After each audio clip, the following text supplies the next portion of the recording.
We bring you the answers to all your questions. Be better than others. Enjoy the benefits of knowledge. Accept the answers from us.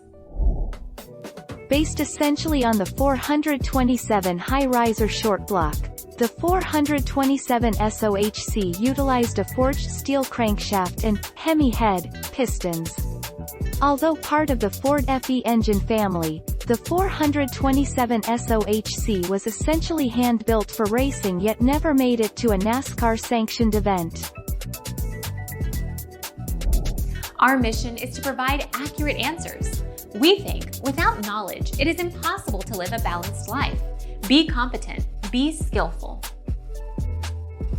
Thank you for watching. Don't forget to subscribe and hit the bell notification.